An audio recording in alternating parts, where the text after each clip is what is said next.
Okay, I think we are live. So welcome everyone. This is Krishnamurthy from QuantUniversity.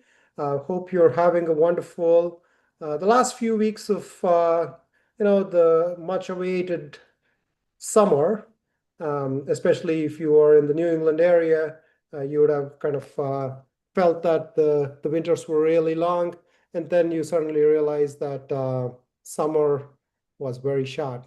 And again, Christophe can vouch for that. He and I, we are in the Beantown, so we really cherish our short summers. And I have an opportunity this time around to visit Bangalore, my hometown. So I'm kind of enjoying the amazing food in here, put on a bunch of pounds and just trying everything and all going back to my childhood days. And oh, I haven't tried this in many years. I haven't tried this in many years. And that just adds up. I mean, it kind of, it's one of those things wherein you have this nostalgic feeling about your hometown.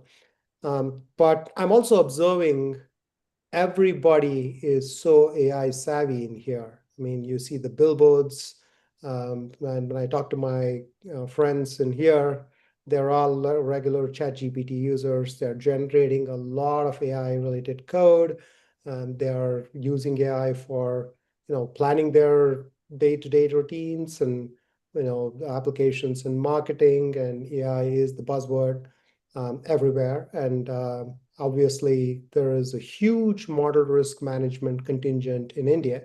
As you know, many of the large banks have model risk management groups, including Wells Fargo and many other firms in Bangalore and many other areas. So I've been having a wonderful time interacting with them and hearing about their concerns about what their clients in the United States and what their, the usual users of AI are actually using and how are they kind of, working with risks.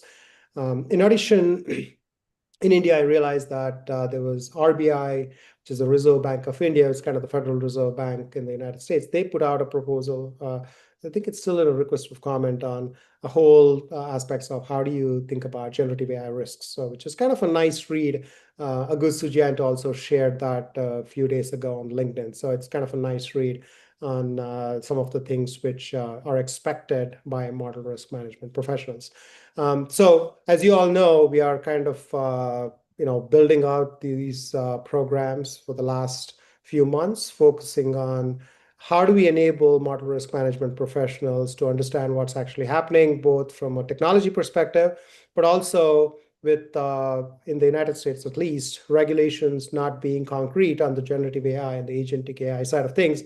How do you address the various risks? And in order to do that, let me just kind of, share my screen for a second and talk about the course. So this is the Generative AI in Finance course, which we have running. And this series you are hearing is a part of the guest lecture series. So we have had, more than 12 different companies send their model risk management professionals to our programs, and they're having a wonderful time learning about the various things.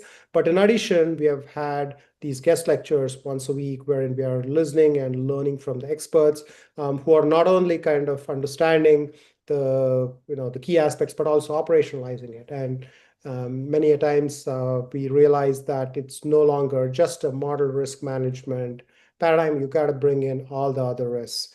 And as Christophe knows, he kind of has made the transition from being in the model risk group to moving to the operational risk side of things. And he now heads AI risk management at TD Bank. And then Tina, so I think you guys still hold my mortgage. So you're probably using a lot of data to train your models. But anyways, so Tina is on the first line. So she heads AI model development. And I wanted to kind of get both perspectives on how they're seeing the world and also have a conversation with them. So this is going to be a little more, I wouldn't say a lecture, but more of a mini round table. It's kind of not even a round table, I would say a triangle, because there are 3 points in here. And I'm going to try and be like the, what do you call it? The hypotenuse? No?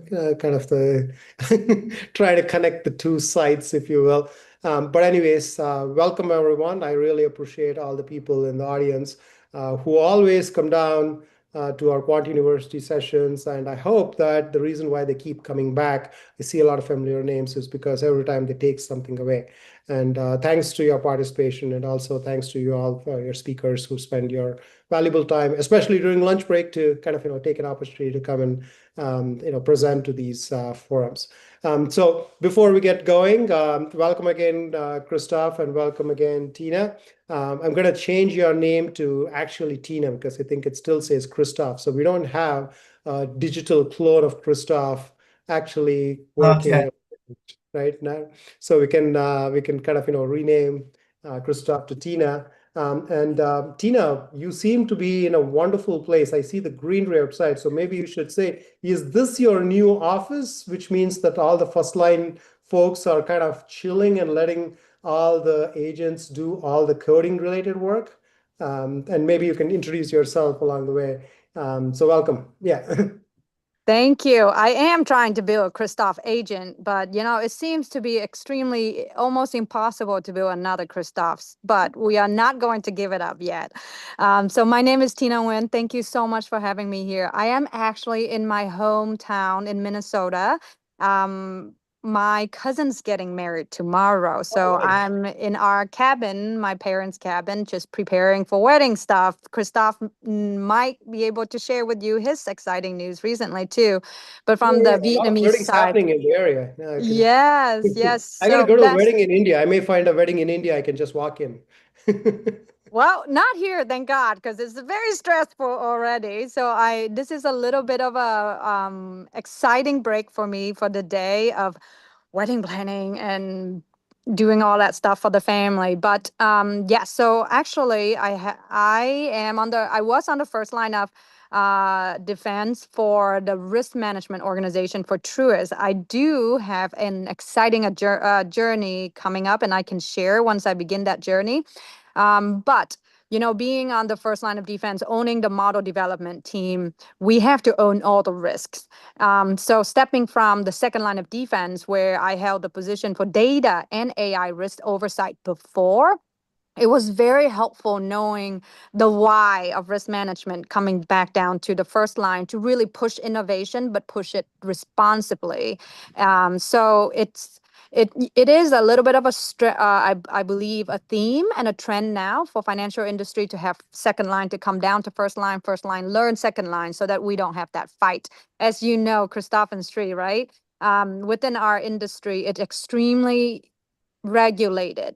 So a lot of time, the first line data scientist or quantitative officer, whoever the title of the day would be, or AI engineers or whatever that would be, if you don't understand the why of risk management, you have that conflict and you have that relationship burden that should never exist.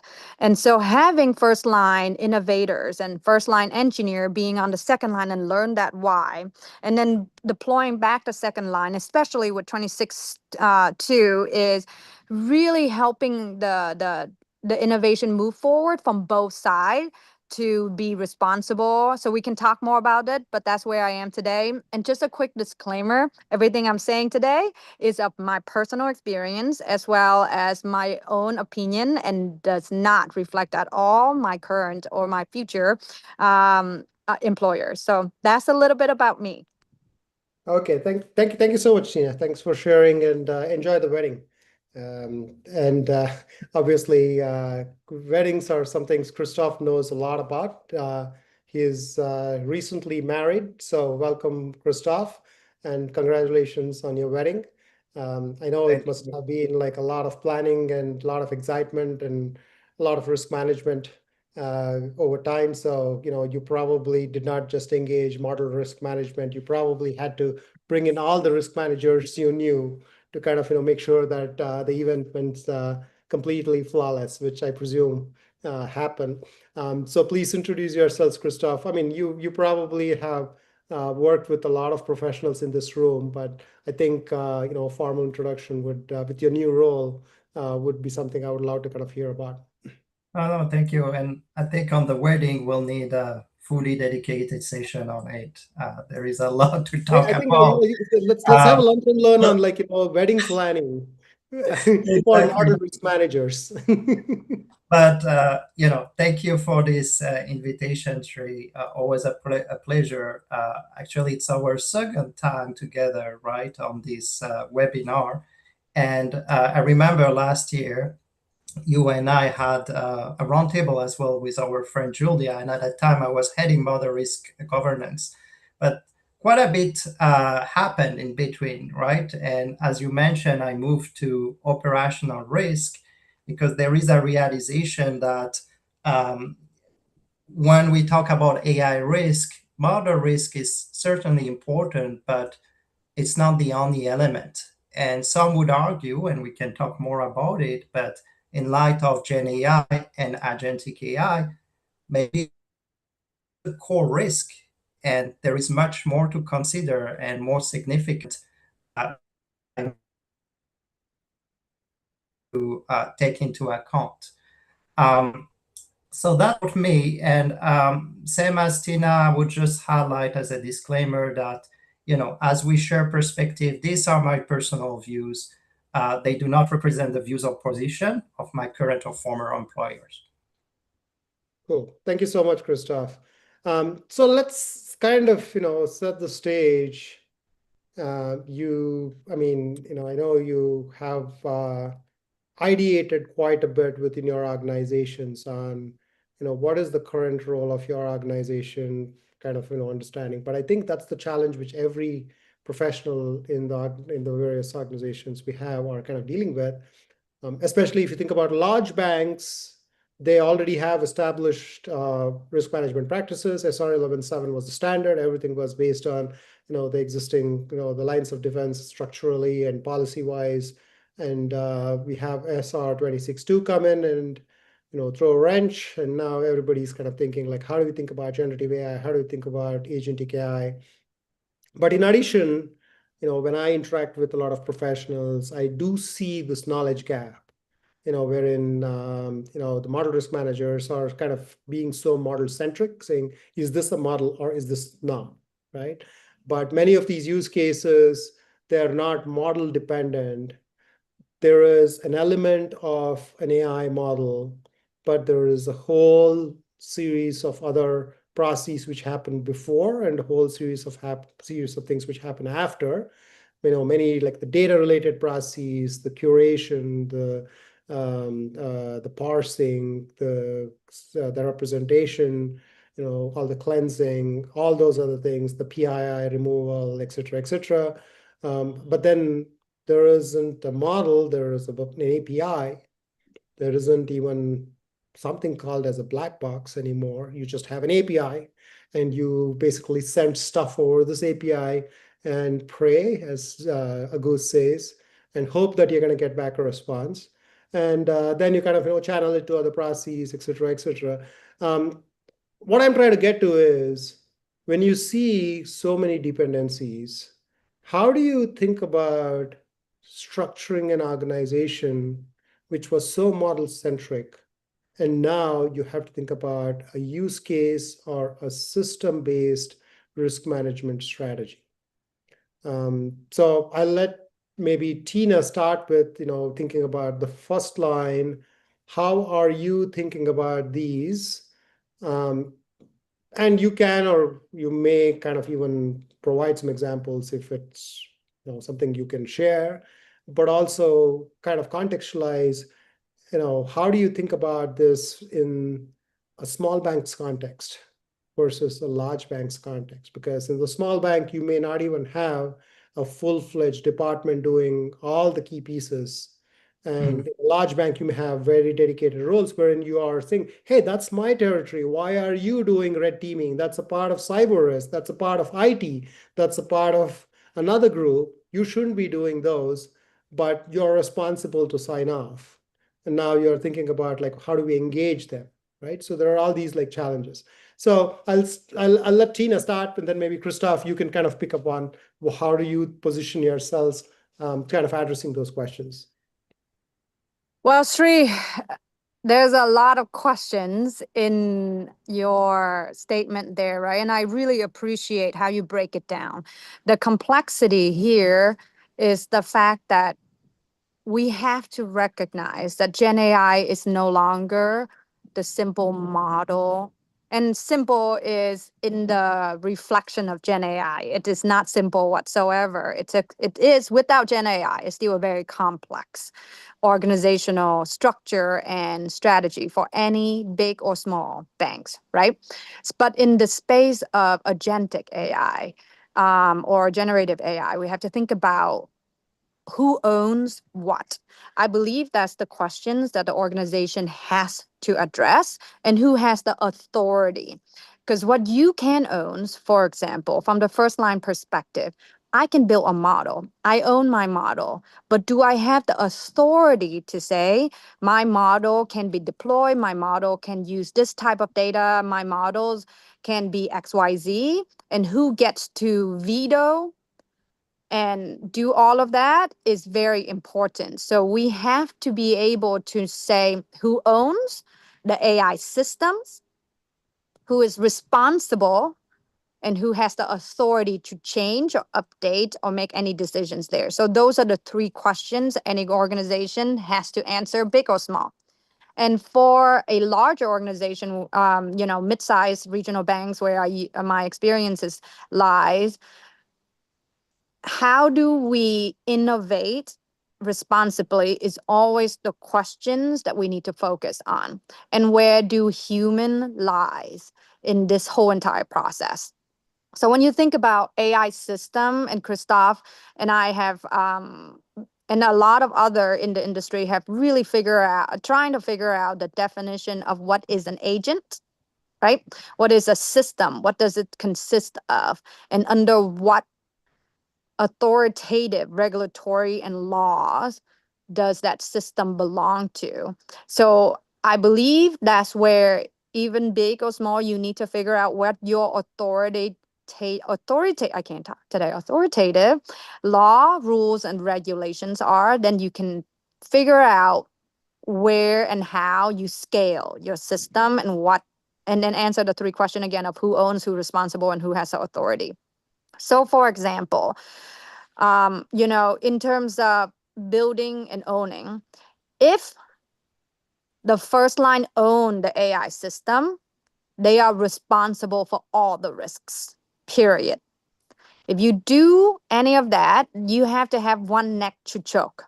So that's what I usually say. You know what, Sri? Tina might have built this agent, but Tina took the data that's owned by Christophe. And Tina would then call the data and have the agent do all of the work and deploy that into another system for, I don't know, a chatbot for, internal usage, for example.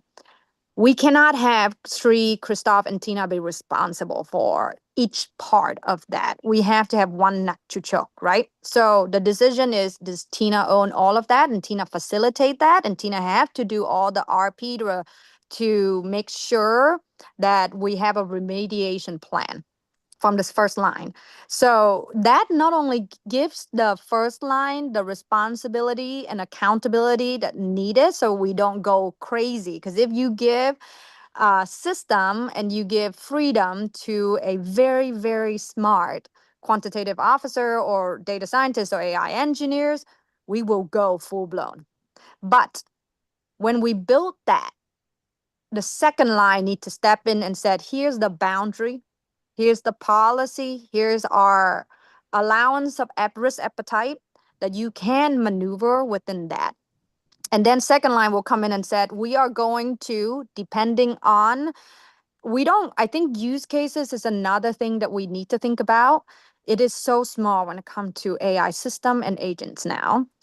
It has to be a capability per se, right? Because an agent come in, it's not for a use case. You can have thematic of use cases that one agent can solve many, many use cases too. So I think there's another thing that we are trying to figure out is, do we risk rate by use cases, or do we risk rate by the capacity and capabilities of the systems and what it solves for? So I said a lot, but I want to make sure the key thing is you have to identify the owner. And most of the time, I believe first line owns the system.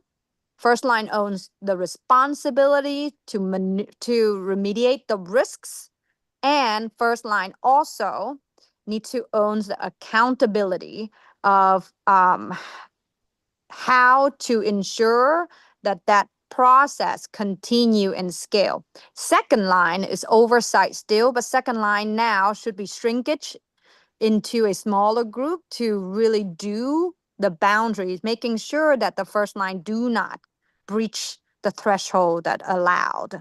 So that way innovation continue to grow, but it is protected by the second line. So that's my personal opinion. I think second line, if it's bigger than first line, it causes a lot of friction again, where innovation will be stopped because there are too many holes to poke. If you talk about risks in agents, you can see a ton of risks.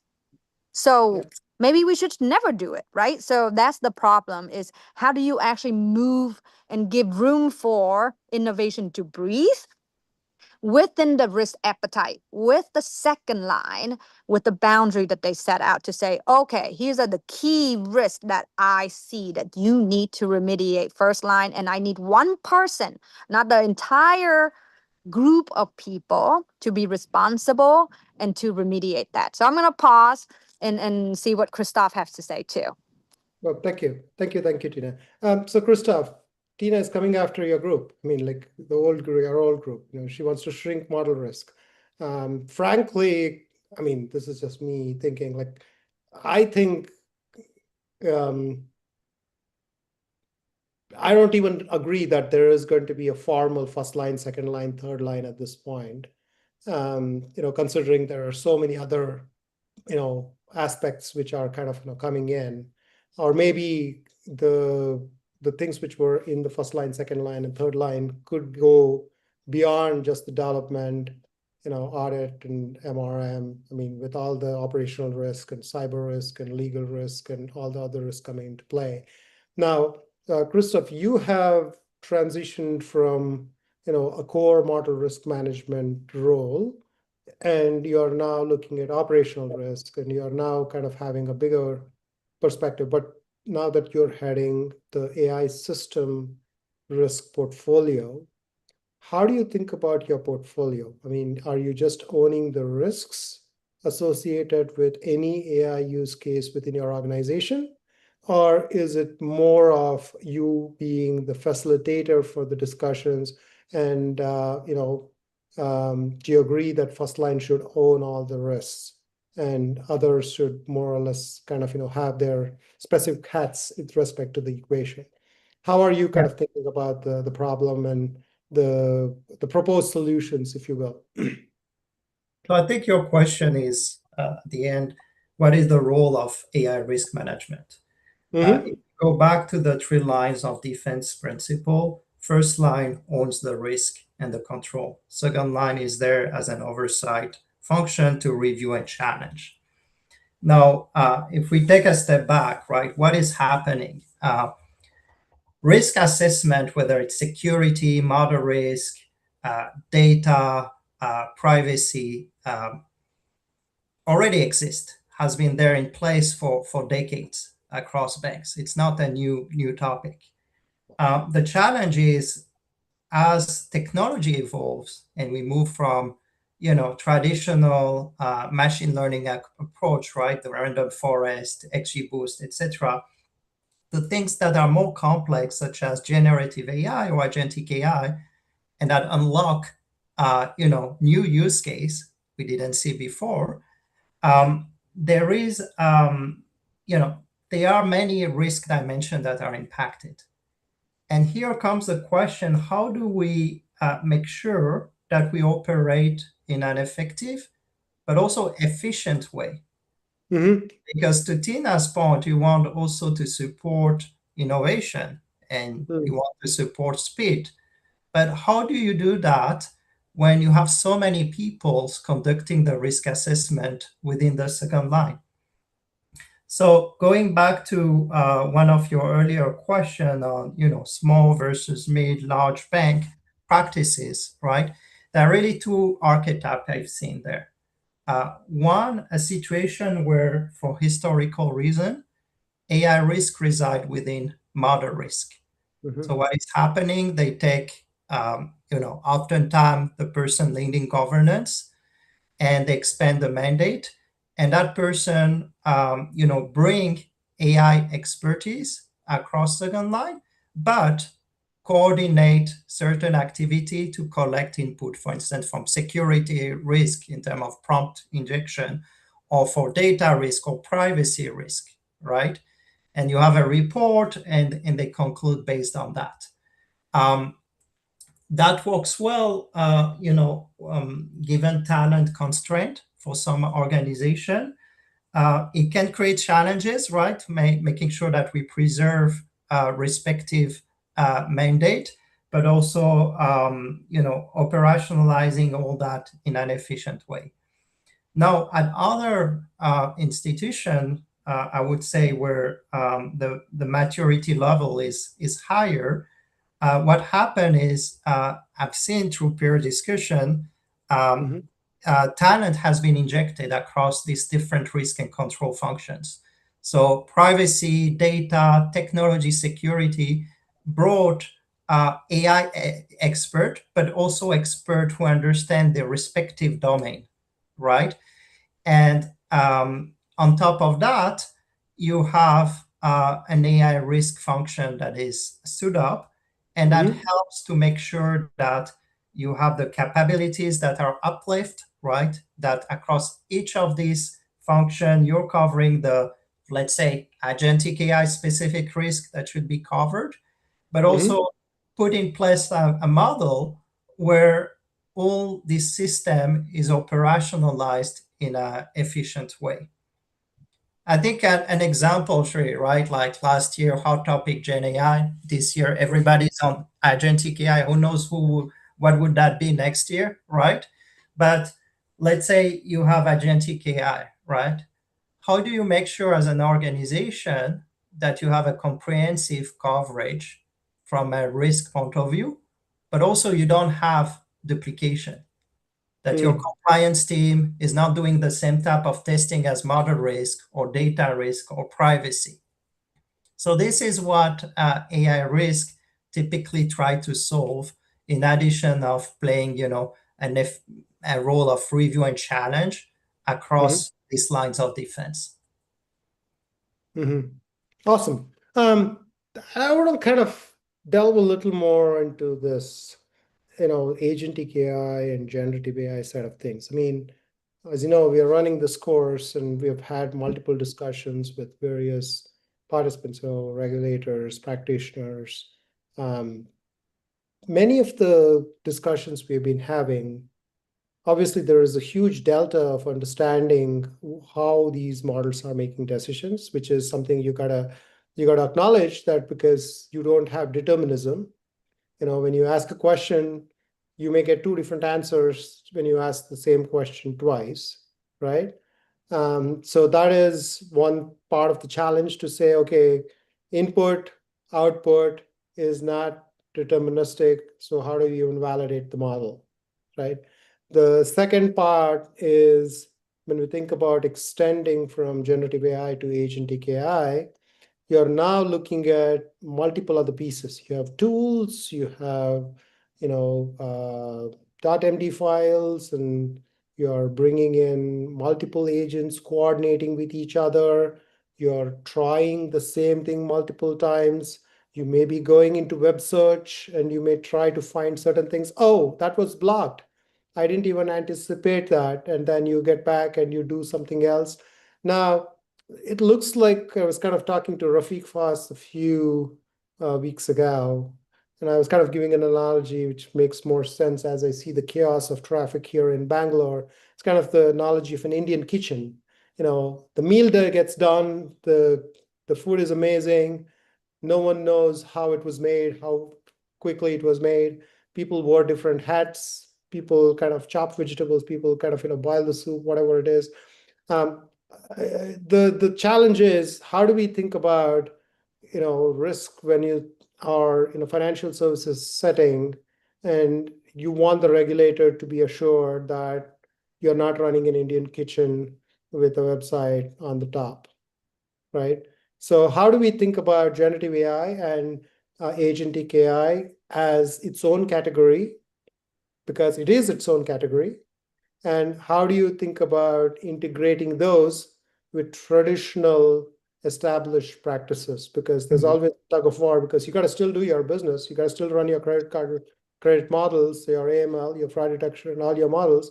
But you're seeing like some of those could get embedded as tools for an agentic system, or you may have completely different use cases like chatbot, document summarization, extraction, et cetera, personalization, and all the marketing models and all the other fun stuff which is kind of coming in.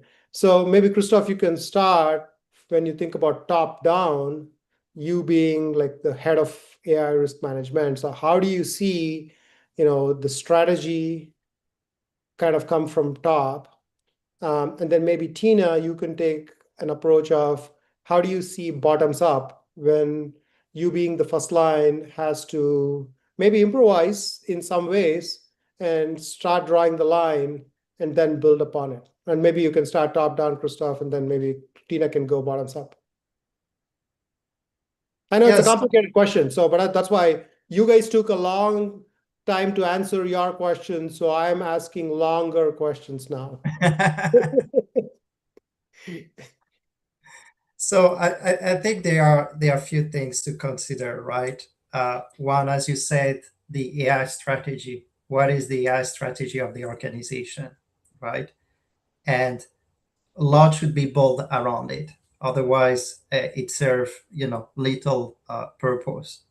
From that comes definitions, right? I remember Agus had a post on that topic, and very relevant in that context. And what I mean by that is everybody talks about agentic AI, but reality is quite different, right? And this is due to the fact that if you ask 5 experts what is agentic AI, you get 6 different definitions of it. But let's say we truly have autonomous agent. They determine their own process and actions, right? And it's not a deterministic workflow.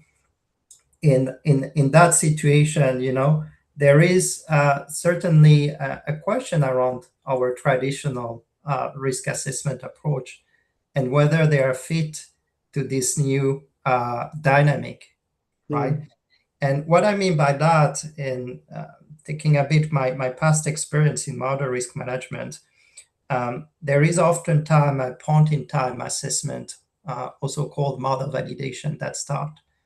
But when you realize that true agentic AI can lead to such a drift, how do you make sure that your initial validation is fit for purpose, right? And does it have really an impact in that specific context, right?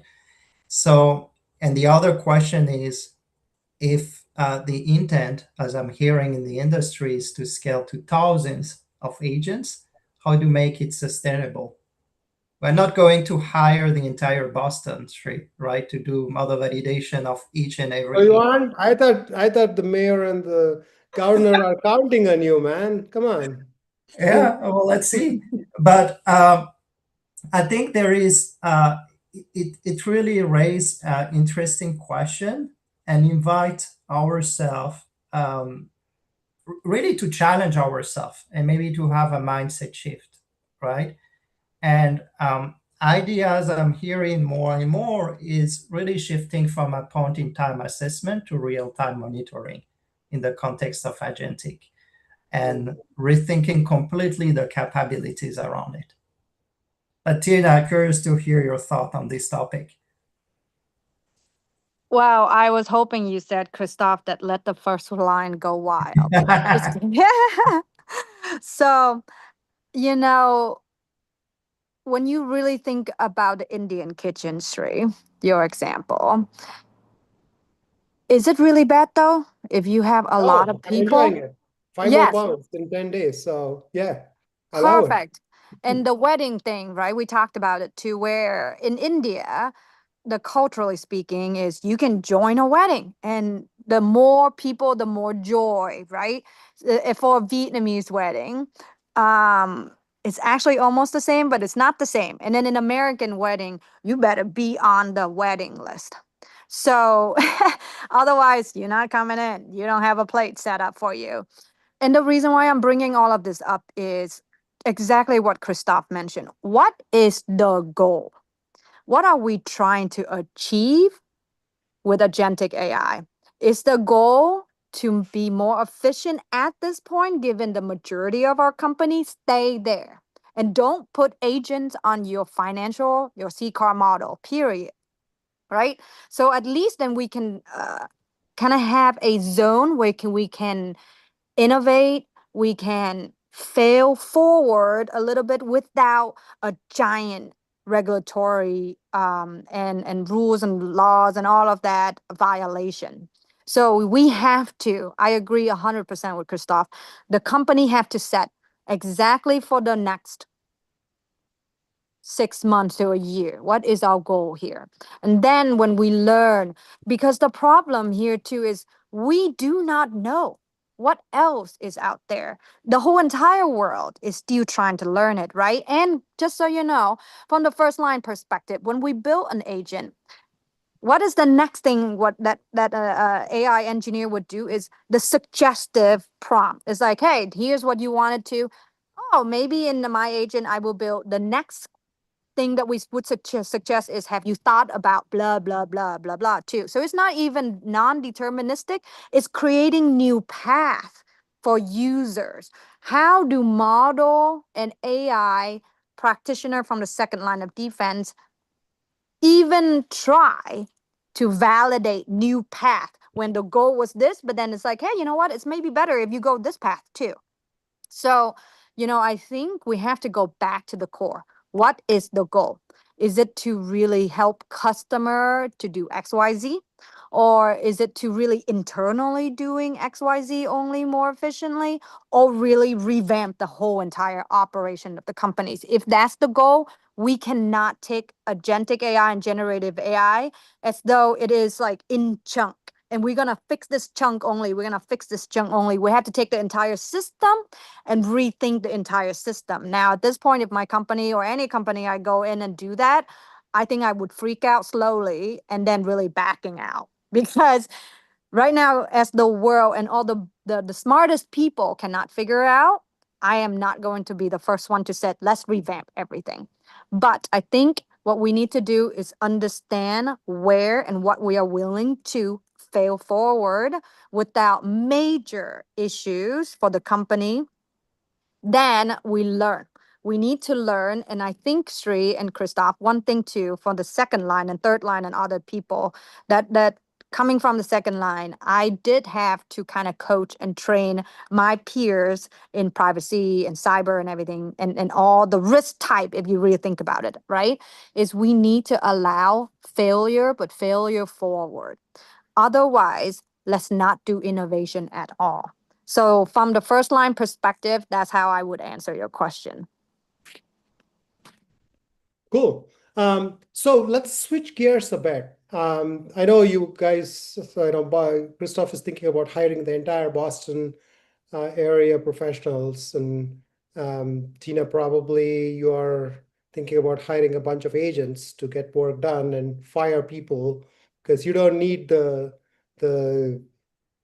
table tennis playing, matcha sipping software engineers kind of chilling when agents are doing all the hard work and you don't need to be paying them, right?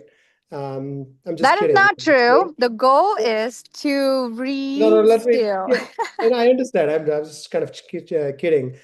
So there's this tug of war, obviously. There is the productivity, the elusive productivity paradigm about AI potentially can make things much faster, better, cheaper, which humans, I mean, I don't code anymore. I more or less review code most of the time, and I use AI to generate code. And verification and validation is the hard part. Generation is the easy part today. What that means is, I mean, I can give you a very specific example. Most of my, when I teach classes at Northeastern and other places, I always, give a project at the end, a capstone project, and usually some of my students, kind of do a really good job and they put a GitHub repo and everything. Now, more or less everybody's GitHub repo looks beautiful. Everybody's code kind of, looks professional. And I have a very hard time deciphering, what was done by them, what was done by AI. But also, I have the hard time of like, you generated 170 pages worth of documentation, obviously using AI, but I don't have the bandwidth to read 170 pages worth of documentation. So hiring strategy-wise, who are you guys hiring? I mean, are you guys thinking about more agents and more supervisory humans for agents? Are you thinking about, well, let the first line get all the optimization with agents and the second line needs to increase its force because now you need better, different kinds of skills, more thought about how to validate various things versus actually just kind of, being a part of the process. So who are you guys hiring? What kind of people are you bringing in? What kind of skills are you looking at? And how is the organizational structure changing for you guys? I mean, you can talk about in generality with the industry if you don't want to quote anything specific to your specific organization. I can answer first. This is one of my passion here, is the human, right? So Sri, to answer your questions here, yes, we plan to build thousands of agents. And that should be coming from just a small group of AI engineers. And so how are we going to manage these agents with the human in the loop here, right? That's the part without the human completely burnt out from all those very perfect and impressive amount of information coming their way to just approve or not approve and whatnot. So for agents, just one thing that I would answer the earlier question to, we need to be able to have agent in thematics. If we are going to lock our agents, I am not going to lock one agent per use cases. That's why I keep coming back. It's not use cases, it's capability. I can have 1 million agents for one capability of doing blah, for fraud detection, for AML, or something like that. One agent managing all these agents and a human that is parallel or on top of that agent. So we have a thematic, a pattern for these agents for that reason. Now, in terms of hiring, because of that, we need the skills of problem solving. I hire people who can answer questions of why. So when I do interview, it's actually one of my best and most precious time when I interview every single teammate that go into my team, no matter how junior they are, because I want to understand the skill set that is not just technical. We have so many talents. They can go in, Sri, like you mentioned, and build and have flawless AI edited code and everything else too, right? But if I were to go in and I said, okay, show me your code. Okay, why did you do this? Why did you write your code this way? Okay, you wrote it is because you thought that would be more efficient. Why do you think it was efficient in that sense? In my interview, Tina usually asks about 10 whys. And if you cannot give me the answer of the whys, that means your brain has been lent out to an AI to think for you. So problem solving and understanding the core issues is my number one skill that I look for. That's number one. Number two is then, like I mentioned before, when we build an agent, we don't build an agent just to say summarize document and that's it. We build agent to say, okay, summarize the document. Now what? You need to be able to answer with all of this information. Now what? Why is it important to even summarize this document, right? I'm going to summarize it for you, but because of the industry you are in, because of the account you are looking at, or, well, not account, the type of customers that you're looking at, because of the situation right now, we have heat wave, we have fires, blah, blah, blah, blah. Here is why 3 things that you need to do today or next week. So they need to be able to build the agent to answer the question of what are you trying to solve? So what? Why is it important? And now what? What are you going to do about that? So in my interview, those are the questions I will also ask. So what? What am I going to do with all of this beautiful results that you have? And so the talent is problem solving. The talent is core issues, realizations, and then suggestions of real actionable item. The next one is really ethics. You know, we have panel discussions and we have a lot of human questions too, because at the end of the day, we do the right thing. And in our industry, doing the right thing is the most important part. Integrity is what important, right? In banking. So I would say integrity is important. I actually hired a talent that made a mistake in one of his result. And I asked him, like, you were missing 1 0. And sometimes we would also put some of that in there, knowing that they will make a mistakes. And those who said, I apologize, that was a mistake. And yes, let me go back. Those are the one I hire, because you need integrity in our line of work. So that's the skills that I look for. And to be quite honest, there's a lot of vibe coders out there now too. And if they're really good vibe coders, I will go for them. But if they cannot pass all those questions, I will not hire them. Well, thank you, Tina. Christophe, how do I know you have $1 billion. I know you're trying to spend them. So how much of it is going to tokens and how much of it is going to humans? No, I think I'm aligned with Tina. Just to your previous question, what I would just add is AI literacy. At the end of the day, all of us are becoming what we are calling human in the loop, right? In a way or another, whether you're first, second, or third line, right? And in some area, it's I would say a little bit easier, right? If you're in moderate risk and you're working with an agent, yes, you already have an understanding of the limitation and what is that about. But there are other areas where it's purely, business skills, right? Or people at branch, right? They might not all understand what is AI and might not always appreciate that there are limitations. The output is not always accurate, and there are some checks that they need to consider. So to me, this is an important aspect. And I think more broadly, Shri, and that's what concerns me a bit in our society, is how do we prepare the next generation to that? If you look at school program, university program, of course, there is your program and you're doing a lot of work on this topic. But in general, do we have robust program that talk about AI? Without going to all the technical details, but really setting the foundation and giving some appreciation about the limitation. I think we are far from that today globally, and it's concerning given the speed of the technology and the use more and more of generative AI and agentic AI across our activities. Absolutely. And I think, we have a few more minutes. I just want to see if we can have one or two audience-related questions. I kind of agree that, we are living in a world wherein obviously there are so many unknowns, but in many ways, we also have to rethink the whole notion of what does preparedness mean? What does literacy mean? I mean, I'm actually, kind of siding more towards intentional preparedness rather than just literacy, because obviously you have various tiers even in the learning spectrum, right? Like in Yes. the development side, you can have an awesome vibe coder who can come in and have absolutely no clue about software engineering and maybe wondering like, why is GitHub even something we need to use when we can actually deploy it, and get the application running without having to deal with things.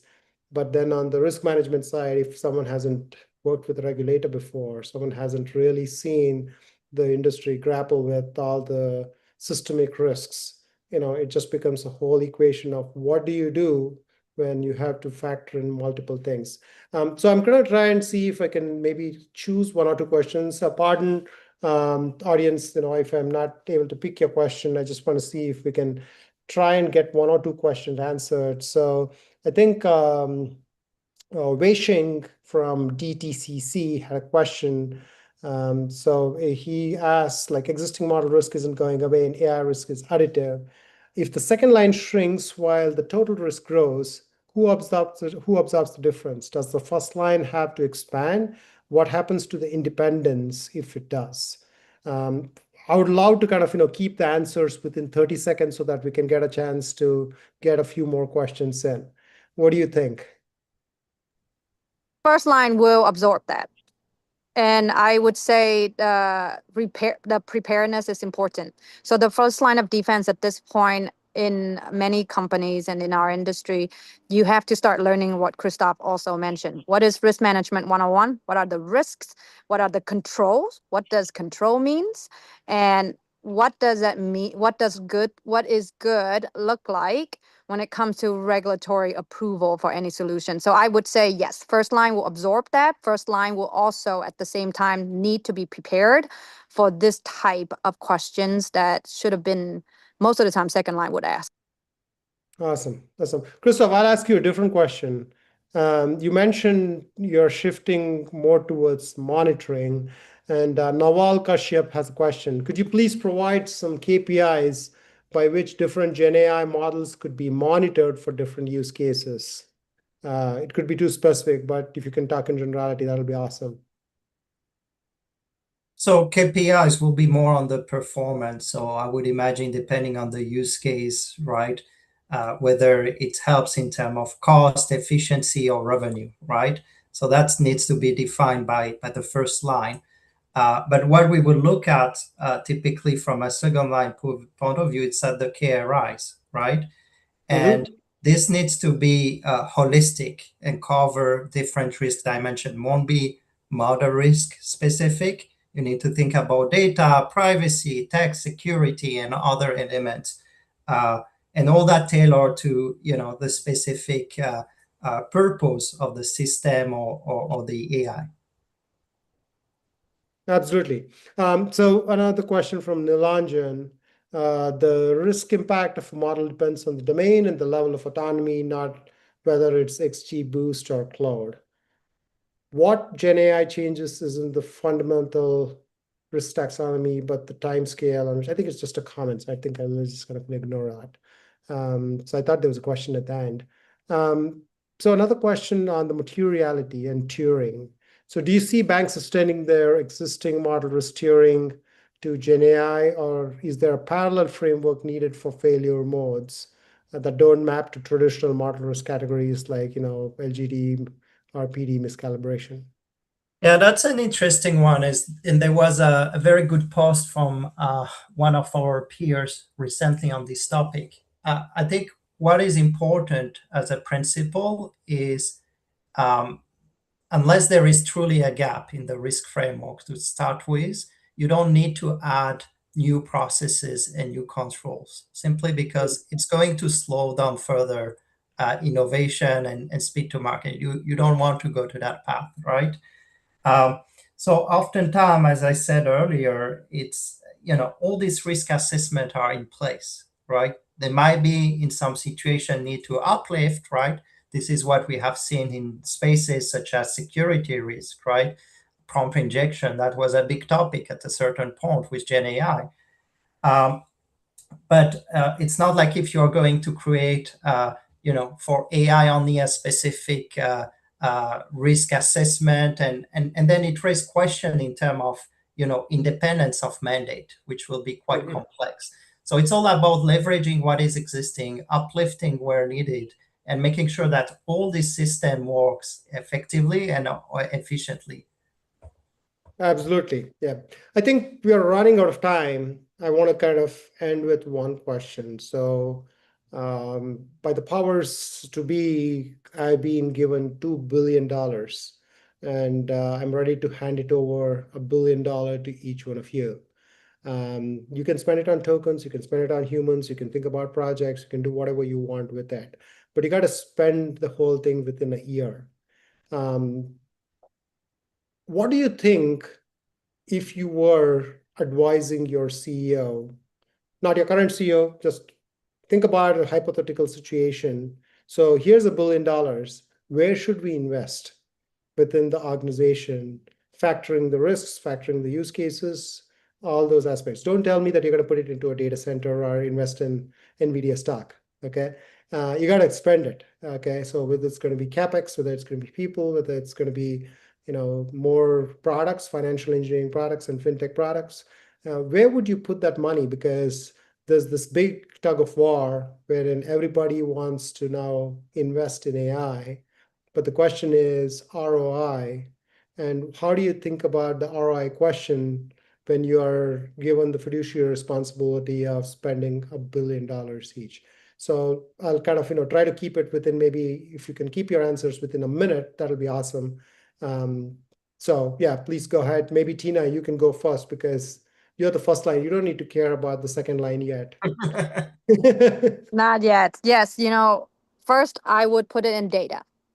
I would invest the majority, half, 50% of it, in ensuring our data is clean, our data is good, and actually have a feature store and all of that set up for us. So data is my number one investment. Then I actually would give some to the risk organization, actually, because I want risk people to have the skill set and the technology they need in order to go in and effective challenge and validate our process.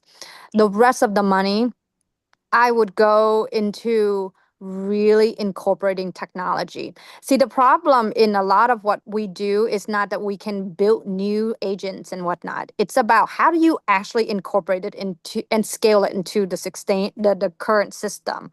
That is where we stuck a lot of time. So I would put into technology in terms of system incorporation in a small scale first. So the 3 buckets I would put in: data, give some to Christophe for a little bit, and then also technology scalability. Yeah, I just need to interject in here. So whenever you think about giving some to Christophe, I just feel like, he is like very eager to get whatever you give him, kind of a thing. But I like your idea of, kind of investing in technology. And I also like that you said you're not going to give yourselves a big bonus check. So so Christophe, now you have the opportunity to spend $1 billion. Where are you gonna put that? You got to advise your CEO. I think you won't like my answer because I'm not going to respond directly. I think there are some principle to follow, and there are some aspect where, as I used to be consultant, so I would say it depends, right? Principle is you need a strategy roadmap, right? Understand what success look like and what is your phased approach. It depends. Well, it depends on your existing capabilities. What is your maturity level across data, technology, risk, etc., right? And what is truly needed to unlock the value that you aim to achieve, right, through your strategy roadmap. One thing I would highlight, though, that links to this topic, Sri, and I think it's important to remind everyone about that, is oftentimes there is a lot of excitement around hot topics such as agentic AI or generative AI, right? But it's interesting to see that there are use cases where, the ROI is same or better with more simple approach and techniques, right? Mhm. So really, as part of the strategy, thinking what is truly needed, what is fit for purpose, considering the cost. So it's a true ROI discussion because agentic has a cost, right? And it's not negligible. Absolutely. Kind of goes back to what I learned in statistics, the principle of parsimony, right? You want to make Exactly. sure, yeah, so you want to make sure that you do not just go for the buzz, but you think about what does value actually mean.